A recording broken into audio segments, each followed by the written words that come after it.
দেখো না, বাইরে কত বৃষ্টি হচ্ছে আর কত জোরে জোরে বিদ্যুৎ চমকাচ্ছে। এমন বৃষ্টি হলে আর সাথে বিদ্যুৎ চমকালে আমার যে খুব ভয় লাগে মা। আর দেখো না, বৃষ্টি থামার নামই নিচ্ছে না। এত বৃষ্টি হলে যে আমাদের ঘরটাও ভেঙে যাবে। আরে টয়া মা, তুই এত ভয় পাস না, কিছুই হবে না।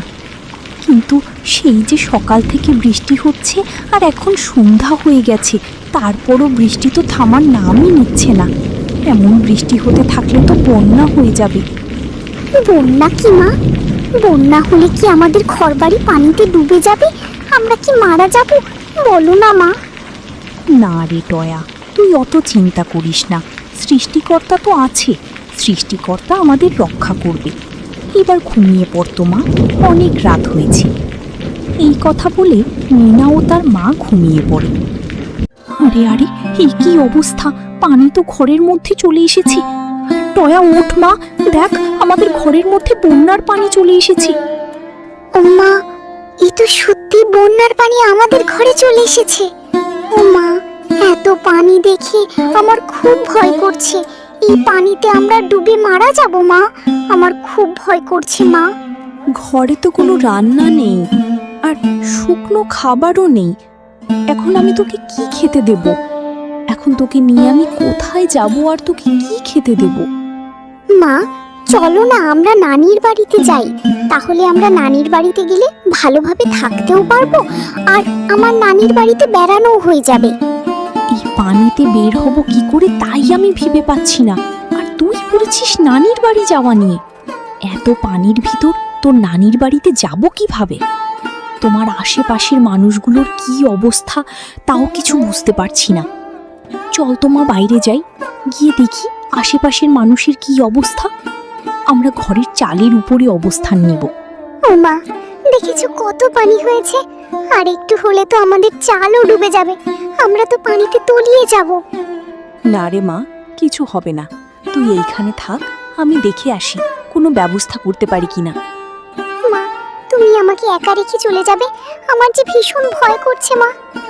ভয় পাস না মা, আমি যেয়ে দেখে আসি কোনো ব্যবস্থা করতে পারি কিনা। তারপর আমি এসে তোকে নিয়ে যাব।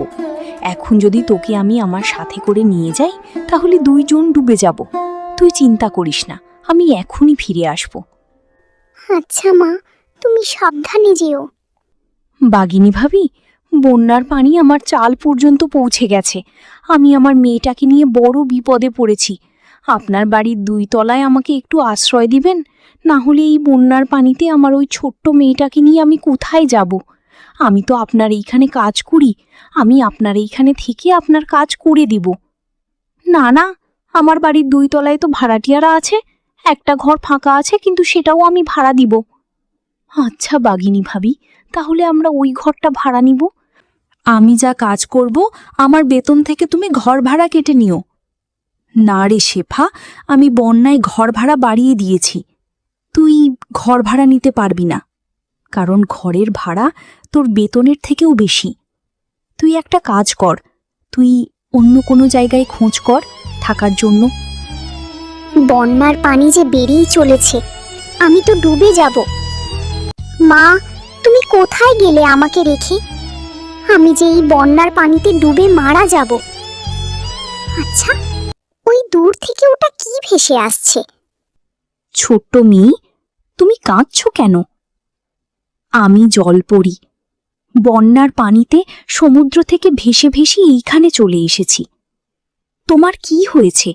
এই বন্যার পানিতে আমাদের ঘর ডুবে গিয়েছে, তাই আমার মা আমাকে রেখে আমাদের জন্য একটা আশ্রয় খুঁজতে গিয়েছে। আমাদের যে কোথাও যাওয়ার জায়গা নেই। তুমি চিন্তা করো না, আমি তোমার আর তোমার মায়ের জন্য একটা সুন্দর থাকার ব্যবস্থা করে দিচ্ছি। খেয়ে নাও জাদুর 3 তলা কচু পাতার বাড়ি। এই বাড়ির ভিতর সবকিছুই আছে। তোমাদের খাওয়ার কোনো অসুবিধা হবে না, আর কোনো জিনিসেরও অসুবিধা হবে না। আর তোমরা গ্রামের মানুষদেরকে সাহায্য করবে। আর কোনো সমস্যা হলে আমাকে স্মরণ করবে, আমি চলে আসব তোমাদেরকে সাহায্য করতে। তোমাকে অনেক ধন্যবাদ জলপরি, তুমি অনেক ভালো। তুমি আমাদের আজকে যা সাহায্য করলে সেই সাহায্যের কথা কখনোই ভুলতে পারবো না। হ্যাঁ ছোট্ট মেয়ে, ভালো থেকো। আমি আসি, আর কখনো প্রয়োজন হলে আমাকে স্মরণ করো। ভালো হয়েছে জলপরি আমাদের এই ভাসমান কচুর পাতার বাড়িতে দিয়েছে। এখন আমরা নিজেরা ভালোভাবে থাকতে পারবো আর গরিব অসহায় মানুষদেরকে সাহায্য করতে পারবো।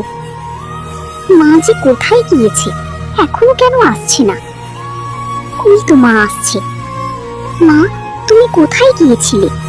আমার একা একা খুব ভয় করছিল, আর বন্যার পানি চালের উপর উঠে গিয়েছিল। আমি অনেক জায়গায় খোঁজ করলাম, কিন্তু কেউ থাকার জায়গা দিল না। টয়া, এই কচু পাতার তিনতলা বাড়িটা এইখানে কিভাবে আসলো? মা, তুমি যখন আমাকে রেখে চলে গিয়েছিলে তখন একটা জলপরি এসেছিল। সে আমাকে এই বাড়িটা দিয়েছে আর বলেছে তোমরা এই বাড়ির ভিতর সব কিছুই পাবে। তোমাদের প্রয়োজনীয় সব জিনিস এই বাড়ির ভিতর আছে। অনেক ভালো হয়েছে রে মা, এই বন্যায় আমাদের একটা থাকার জায়গা হলো। চল আমরা আগে কচু পাতার তিনতলা বাড়ির ভেতরে ঢুকি, কিছু খেয়ে নি। কি খুব খিদে পেয়েছে। হ্যাঁ মা, চলো আমরা কিছু খেয়ে নিই। তারপর শিফা ও তার মেয়ে কচু পাতা বাড়িতে ভাসিয়ে নিয়ে গেল গ্রামের আরও মানুষদেরকে সাহায্য করার জন্য।